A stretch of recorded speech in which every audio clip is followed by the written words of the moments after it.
பௌத்திரமாணிக்கப்பட்டினம் இது கீழக்கரையின் மிக முக்கியமான வரலாற்று பெயர். கிபி 13 முதல் 14 வரை ஆம் நூற்றாண்டுகளில் பாண்டியர் காலத்தில் இப்பெயர் பிரபலமாக இருந்தது. வகுதை இது கீழக்கரையின் அரபு இஸ்லாமிய பின்னணியை குறிக்கும் பெயர். வரைபடத்தில் உள்ள வச்சி நகர், கச்சிரம் போன்ற குறிப்புகள் இதனுடன் தொடர்புடையதாக இருக்கலாம். குயிலிக்கரை, குலிக்கேர் போர்ச்சுகீசிய மற்றும் டச்சு வரைபடங்களில் இந்த பெயரே அதிகமாக பயன்படுத்தப்பட்டது. வரைபடத்தில் உள்ள பரதக்கடல் கடல் பகுதி மற்றும் வலனா துறைமுகம் ஆகியவை ஐரோப்பிய வணிக தொடர்பை நினைவூட்டுகின்றன. லெப்பத் பட்டன் புகழ்பெற்ற மொராக்கோ பயணி இப்னு பதுதா தனது பயண குறிப்புகளில் கீழக்கரையை இப்பெயரிலேயே குறிப்பிட்டுள்ளார். வரைபடத்தில் உள்ள சில முக்கிய இடங்கள். வரைபடம் கீழக்கரையின் ஒரு மினியேச்சர் வரலாற்று பார்வையை வழங்குகிறது.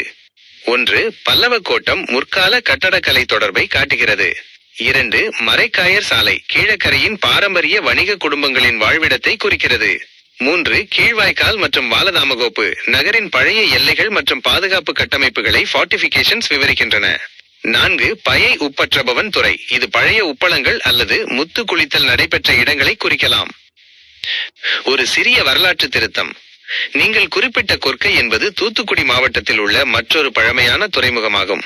இருப்பினும் பாண்டிய நாட்டின் முத்துக்குளிப்பு வணிகத்தில் கொற்கைக்கும் கீழக்கரைக்கும் பௌத்திர மாணிக்கப்பட்டினம் மிக நெருங்கிய தொடர்பு இருந்ததால் சில ஆய்வுகளில் இவை ஒப்பிடப்படுகின்றன.